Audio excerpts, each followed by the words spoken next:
بسم الله الرحمن الرحيم. طلاب تانية بكالوريا ان شاء الله هندرس مع بعض مادة الرياضيات، وهيكون المنهج سهل وبسيط جدا زي ما هنشوف كده في اول درس معانا، اللي هو بيتكلم على مفكوك المقادير المكعبة. الاول ازاي تعرف اللي قدامك ده مقدار مكعب؟ بتدور على المتغيرات، لو اكبر اس 3 يبقى المقدار مكعب، زي س اس 3 ناقص 27، ده كده مقدار ايه؟ مكعب، عشان اكبر اس هو 3. وزي المقدار اللي قدامنا ده، عندي س اس 3 وس اس 2، اكبر اس هو اس كام؟ 3، يبقى المقدار ده مقدار ايه؟ مكعب. الدرس بتاعنا بيتقسم لجزئين، الاول هو مفكوك مكعب مجموع حدين، والجزء التاني مفكوك مكعب فرق حدين. مكعب مجموع حدين زي اللي احنا شايفينه ده، س زائد ص الكل اس 3. ازاي اقدر افك القوس ده؟ احنا هنستخدم القانون ده، بس الاول عايزك تركز في كام حاجة. اول حاجة ان المفكوك هيتحول لاربع حدود، ماشي. تاني حاجة هتركز في الاشارات، لما يكون اللي في النص هنا زائد يعني مجموع، هتكون الاشارات كلها موجبة. تالت حاجة هتركز فيها الاس، زي ما هنشوف كده دلوقتي. طب هفك ازاي؟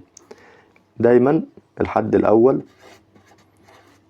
اس 3، صعبة دي. بعد كده احط موجب عشان الاشارات كلها موجبة. الحدين اللي في النص دول بيجوا منين؟ بنعمل كده 3 في الاول في التاني، هيبقى زائد برضو 3 في الاول في التاني، والاخير هيبقى زائد برضو. بص انت بدأت بايه؟ بدأت بالاول اس 3، يبقى هتنهي بمين؟ بالتاني اس 3. كده احنا عملنا ايه؟ فكنا الاربع حدود، الاشارات كلها موجبة. اخر حتة بقى الاسس. بص الاولاني ده بدأ باكبر اس ليه اللي هو اس 3، يبدأ ينقص، نقص واحد يبقى الاول اس 2، الاول اس 1. والتاني بدأ باس 1، يبدأ يزيد، بدأ واحد، الاس اللي بعده 2 لحد ما يوصل لاس كام؟ لاس 3. في مشكلة في الكلام ده؟ طب انا هفك ازاي المقدار اللي عندي؟ طبق القانون يلا.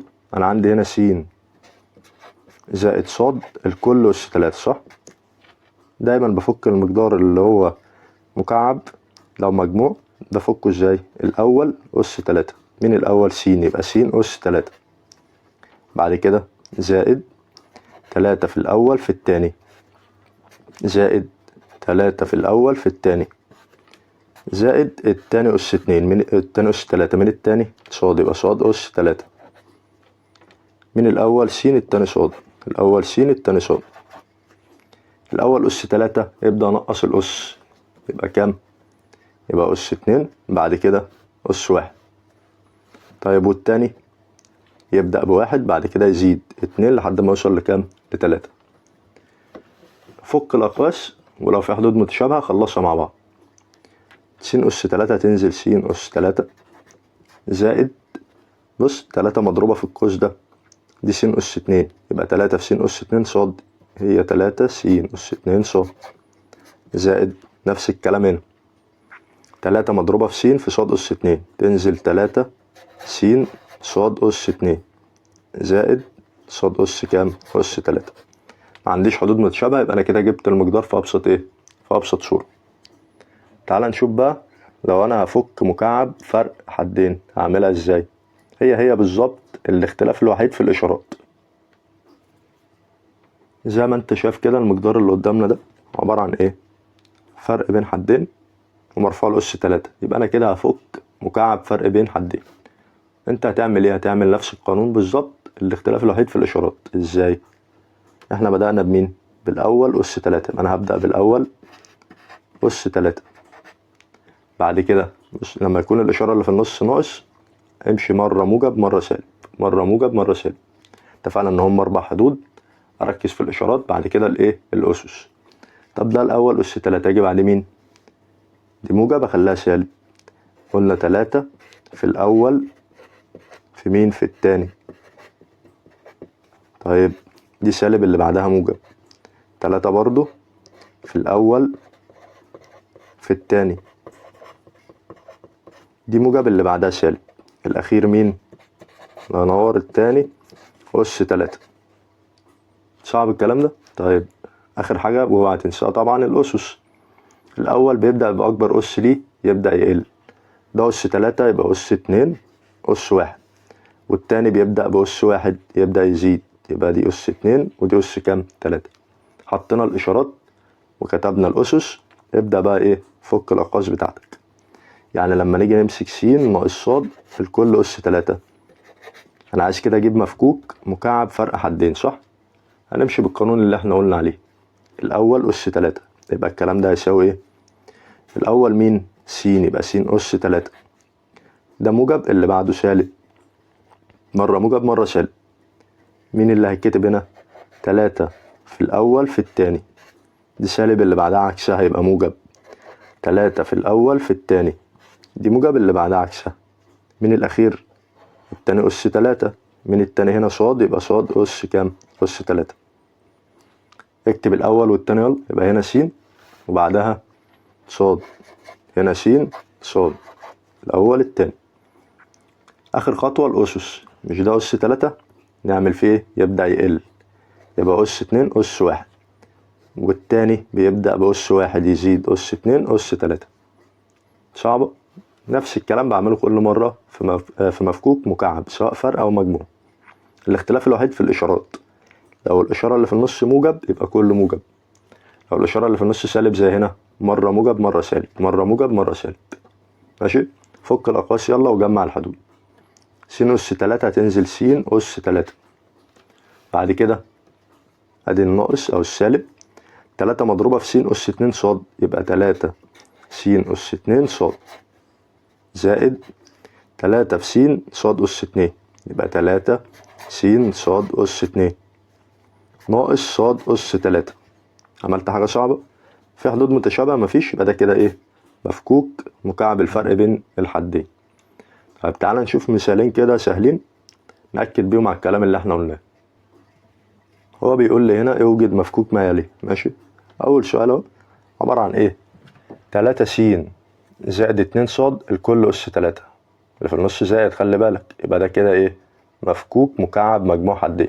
هنمشي ازاي؟ قلنا الفكرة الاختلاف الوحيد في الاشارات، لازم تعرف ان انت هتفك الكلام ده لاربع حدود، اول تاني تالت رابع. اللي في النص زائد يبقى كل الاشارات موجبة. بعد ما تكتب القانون بتاعك او الفك بتاعك بتبدأ تبص على الاقواس زي ما احنا اتعودنا. طيب تعالى نفك كده. احنا بنمشي ازاي؟ الاول اس 3، مين الاول؟ الاول ده هنا 3 س يبقى الكل اس 3، بعديها زائد 3 في الاول في التاني، كمل يلا، يبقى زائد 3 في الاول في التاني، زائد في الاخر خالص هنكتب مين؟ ايوه كده التاني اس 3، من التاني 2 ص، اكتب يلا الاول هنا يبقى 3 س والتاني 2 ص، الاول 3 س والتاني 2 ص. حط الاسس، الاول بدأ باس 3 ينزل يبقى اس 2 اس 1، والتاني هيبدأ باس 1 يزيد يبقى اس 2 اس كام 3. 100 100. فك الاقواس وظبط الحدود بتاعتك. بص دي 3 في س صح؟ حاجتين مضروبين في بعض ومرفوعين لاس 3، الاس يتوزع على الاتنين يبقى 3 اس 3 س اس 3، 3 اس 3 اللي هي بكام؟ 27 س اس 3 زائد التلاتة ايه؟ فك الاس الاول وبعد كده اضرب، امشي خطوة خطوة عليها عشان ما تعملش حاجة غلط. دي 3 في س الكل اس 2 يبقى الاس يتوزع يبقى 3 اس 2 س اس 2، 3 اس 2 اللي هي كام؟ 9 س اس 2. ماشي؟ بعد كده مضروب في مين؟ مضروب في 2 ص،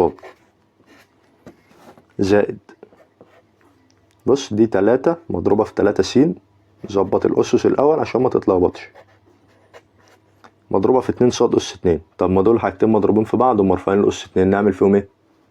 ايوه يبقى الاس هتوزع على الاتنين وعلى الصاد، يبقى كده 2 اس 2 اللي هي بكام؟ ب4 وصاد اس 2، يبقى ده هنضرب في مين؟ في 4 صاد اس 2. بعد كده عندي هنا زائد 2 صاد اس 3، حاجتين مضروبين في بعض نوزع الاس على طول، يبقى 2 اس 3 صاد اس 3، 2 اس 3 اللي هي كام؟ 8 صاد اس 3. ظبط الأقواس بتاعتك يلا. احنا هنا عندنا 27 س أس 3 مش هنعمل فيها حاجة. بعد كده هنضرب ال3 في ال9 في ال2. طب أنا ممكن أضرب 3 في 2 ب6، 6 في 9 ب54، يبقى كده عندي إيه؟ موجب 54. س أس 2 في ص بس أس 2 ص. اضرب يلا هنا 3 في 3 في 4، 3 في 3 ب9، 9 في 4 بكام؟ ب36، يبقى أنا كده عندي موجب 36. س ص أس 2 يبقى س ص أس 2 زائد الأخير كام؟ 8 ص أس 3. كده أنا فكيت المقدار بتاعي، ودي كده أبسط صورة، مفيش حدود متشابهة، يبقى كده المسألة بتاعتي إيه؟ خلصت. طيب السؤال اللي بعده جايب لي هنا إيه؟ 2 س ناقص 1 الكل أس 3. خلاص أنت عندك مفكوك مكعب، هتعمله إزاي؟ زي ما اتعودنا، أول حاجة مين؟ الأول أس 3. مين الأول؟ 2 س. بعد كده الإشارة اللي في النص بص عليها، دي سالب يبقى مرة موجب مرة سالب، يبقى هنا سالب. ده بيجي منين؟ 3 في الأول في التاني. طب دي سالب اللي بعدها عكسها يبقى موجب، 3 برضو في الأول في التاني. دي موجب اللي بعدها عكسها يبقى سالب. التاني أس 2، التاني كام؟ 1، التاني أس 3 يبقى 1 أس 3. صعبة دي؟ ابدأ أحط بقى الأول كام هنا؟ 2 س والتاني 1، 2 س والتاني 1. خلاص كده لسه الأسس. ده أس 3 ينزل يبقى أس 2 أس 1، وده هيبدأ بأس 1 يزيد أس 2 لحد ما يوصل لأس كام؟ لأس 3. فك الأقواس، جمع الحدود المتشابهة. دي 2 في س الكل أس 3، يبقى الأس هيتوزع، يبقى 2 أس 3 بكام؟ ب8 س أس 3. طيب هنا هنخلص الأسس بعد كده نضرب، يبقى ناقص 3 في مين؟ بص دي 2 س أس 2، يعني 2 أس 2 في س أس 2، 2 أس 2 اللي هي كام؟ 4 س أس 2، كل ده مضروب في مين؟ في 1، يبقى الواحد خلاص مش هيتكتب. زائد 3 مضروبة في 2 س في 1 أس 2، 1 أس 2 اللي هو ب1 يبقى خلاص مش هيتكتب، ناقص 1 أس 3 اللي هو 1. نظبط يلا المقادير بتاعتك، دي 8 الحدود بتاعتك، دي 8 س أس 3 ناقص 3 في 4 ب12، هنزل س أس 2 زائد، بص هنضرب 3 في 2 ب6 جنبها س ناقص 1. في حدود متشابهة ولا مفيش؟ كده مفيش ولا حد شبه التاني، يبقى المسألة بتاعتي كده ايه؟ خلصت. صعبة يا معلم؟ بكل بساطة كده هو قانون بتكتبه وتبدأ تعوض فيه، وفهمنا القانون بنمشي ازاي. طيب تعالى نشوف بقى فكرة كده يعتبر ايه مختلفة شوية، مش صعبة خالص. انت عندك هنا بيقولك لو كان السين زائد 2 الكل أس 3 بيساوي س أس 3 زائد أ س زائد ب س أس 2 زائد 8. ايه اللي أنا شايفه هنا؟ شايف مقدار في حدين مجموعين على بعض وأس 3، يعني ده مين؟ أيوة ده كده مكعب مجموع حدين. هفكه ازاي؟ زي ما احنا متعودين، هفك القوس ده عادي وفي الآخر هعرف أجيب قيمة أ وقيمة ب. تعال نشوف كده. أنا عندي هنا س زائد 2 الكل أس 3 صح؟ بفك ازاي المكعب؟ باجي هنا اكتب مين اول حاجة؟ الاول أس 3. مين الاول؟ س، يبقى س أس 3. هنا موجب يبقى كله موجب، يبقى زائد الاتنين اللي في النص 3 في الاول في التاني زائد 3 في الاول في التاني زائد مين اللي هيتكتب في الاخر؟ التاني أس 2. التاني كام؟ التاني أس 3. التاني كام؟ 2، يبقى 2 أس 3. الاول س التاني 2، الاول س التاني 2. فاضل الأسس، اكبر أس 3 ينزل يبقى 2، بعد كده 1. طب التاني بيبدأ بأس 1 يزيد يبقى أس 2 لحد ما يوصل لأس كام؟ لأس 3. فك الأقواس يلا، دي س أس 3 يبقى هتنزل س أس 3.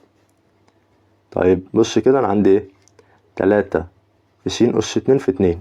نضرب الأعداد الأول، 3 في 2 ب6، أدي موجب 6 س أس 2 أهي، زائد اللي هنا 3 في س في 2 أس 2. فك الأسس بعد كده اضرب، دي 2 أس 2 اللي هي بكام؟ ب4، يبقى أنا كده هضرب 3 في 4 في س، 3 في 4 ب12 في س يبقى 12 س. اللي في الاخر مين؟ اللي في الاخر 2 أس 3 اللي هي بكام؟ ب8. طيب مش هو مديك المقدار ده المفكوك بتاعه س أس 3 زائد أ س زائد ب س أس كام؟ 2. معنى كده ايه؟ ان الالف هو معامل السين والب هو معامل السين أس 2. عشان تجيب الالف دور على معامل السين. يلا ادي السين اهي، المعامل بتاعها كام؟ موجب 12. يعني معنى كده ان الالف هتساوي 12. طب عشان اجيب الب هدور على س أس 2 واخد المعامل بتاعها. س أس 2 المعامل بتاعها كام؟ موجب 6. يبقى كده الب بتساوي كام؟ 6. صعب الدرس؟ درس بسيط وسهل جدا. كل الفكرة ان انت بتمشي بالخطوات اللي احنا قلنا عليها، تكتب القانون، توصل للحل. ان شاء الله انا سايب لك شوية اسئلة هتحلهم. اي سؤال هقف قدامك هتقول لي عليه، هشرحه لك عادي. طيب في حاجة بسيطة جدا ممكن اقولها لك لو انت مش حابب تحفظ قوانين، بس هي ايه هتبقى طويلة شوية. انت هتفك القوس اللي عندك ده بطريقة تانية. المفروض ان انت عارف الطريقة دي ماشي. لو انا جيت قلت لك كده، انت عندك س أس 2 مضروبة في س، بتعمل ايه؟ الاساسات متشابهة تجمع الاسس. يبقى كده س أس كام؟ 2 و1 يبقى 3. صعبة دي؟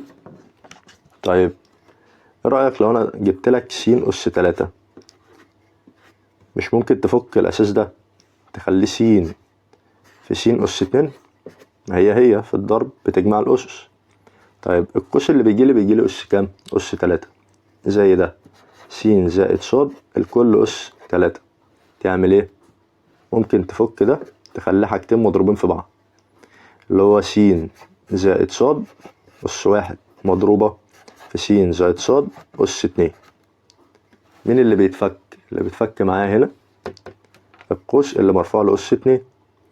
نعرف نفكه عادي، الأول في نفسه التاني في نفسه، الأول في التاني في 2. يبقى اللي على اليمين ده مين؟ س زائد ص، هينزل زي ما هو. هضربه في مفكوك القوس ده. من المفكوك الأول في نفسه س في س بس أس 2 في الآخر موجب، التاني في نفسه ص في ص بص أس 2. طيب اللي في النص الإشارة هتنزل واضرب الأول في التاني في 2. س في ص بس ص في 2 يبقى 2 س ص. ده قوس مضروب في قوس. بنعمل ايه؟ بنمسك الأول نوزعه مرة هنا ومرة هنا ومرة هنا. ماشي؟ اضرب يلا يا معلم. س في س أس 2 بس أس 2. س في 2 س في 2 س ص هتبقى موجب 2 س في س بس أس 2 ص. بعد كده س في ص أس 2 يبقى موجب س ص أس 2. خلاص ضربت الأول اضرب التاني، موجب في موجب بموجب. ص في س أس 2 هتبقى ايه؟ ص س أس 2. موجب في موجب بموجب، 1 في 2 ب2. ص في س ص تضرب ازاي؟ هنضرب ص في ص يبقى ص أس 2 وننزل السين جنبه. بعد كده هضرب ده في الأخير موجب في موجب بموجب. ص في ص أس 2 بص أس كام؟ أس 3. هجمع بقى الحدود المتشابهة. أنا عندي هنا إيه؟ س أس 2 س أس 3 معلش. س في س أس 2 بس أس 3. في حاجة شبه ولا مفيش؟ مفيش. أبدأ أعمل إيه؟ هنزلها س أس 3. بعد كده أنا عندي إيه؟ عندي 2 س أس 2 ص. يبقى أنا بدور على س أس 2 ص. دي س ص أس 2 يبقى مش شبهها. طب دي ص س أس 2 هي س أس 2 س أس 2 ص أس 1 ص أس 1. يبقى دول حدود إيه؟ متشابهة. هجمع المعاملات موجب 2 وموجب 1 يبقى موجب 3. وانزل س أس 2 ص 1. خدت دول خلاص. فاضل لي مين؟ س ص أس 2 اهي. ص أس 2 س هي ضرب تبادلي. فهنا س أس 1 وهنا ص أس 2. هجمع المعاملات موجب 2 وموجب 1 يبقى موجب 3. س ص أس 2. ايه اللي فاضل؟ زائد ص أس كام؟ أس 3. طبعا انت هنا هتطول، بس انت بتعتمد ان انت ايه؟ عارف المفكوك وبتمشي خطوة خطوة بتاع القوس اللي مرفوع له أس 2. فانت هنا ما عملتش حاجة جديدة. انت بس كل اللي عملته ان انت فكيت القوس اللي مرفوع لأس 3 لقوسين مضروبين في بعض، واحد أس واحد والتاني أس كام؟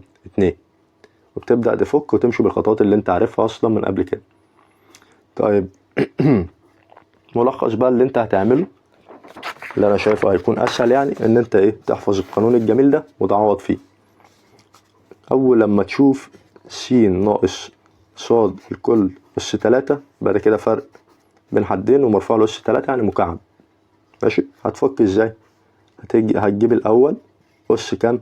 3، بعد كده دي سالب مرة موجب مرة سالب، اللي في النص زي بعض 3 في الأول في التاني، بعد كده دي سالب اللي بعدها موجب 3 في الأول في التاني، دي موجب اللي بعدها سالب، من هنا التاني أس 3. ده اللي انت هتعمله كل مرة، الأول التاني الأول التاني. الأسس بقى في الآخر ظبطها، الأول أس 3 يقل يبقى أس 2 أس 1، والتاني أس 1 يزيد يبقى أس 2 أس كام؟ 3. صعب يا معلم؟ فك الأقواس ظبط الحد بتاعك، وفي الآخر هتطلع مقدار في أبسط صورة. طيب افرض كانت س زائد ص أس 3، ولا يهمك هتمشي بنفس القانون، الفرق الوحيد في الإشارات. يعني أنا هكتب هنا مين؟ الأول أس 3، بعد كده موجب 3 في الأول في التاني، بعد كده موجب 3 في الأول في التاني، بعد كده في الآخر التاني أس كام؟ أس 3. فاضل الأسس. انت عندك هنا الأول أس 3 يبدأ يقل، يبقى هنا أس كام؟ أس 2 أس 1. التاني أس كام؟ أس 1 يزيد يبقى أس 2 لحد ما يوصل لأس لأس 3. صعبة؟ هو ده الدرس بتاعك، درس سهل وبسيط جدا، إن شاء الله تكون فهمت واستفدت. لو فهمت طبعا واستفدت وصلت معايا لحد هنا، يا ريت تعمل لايك وتعمل اشتراك عشان الفيديو يوصل لزمايلك ويستفادوا زيك. تابع معانا بإذن الله، وإن شاء الله هينزل لك المنهج درس بدرس وخطوة بخطوة. التوفيق بإذن الله.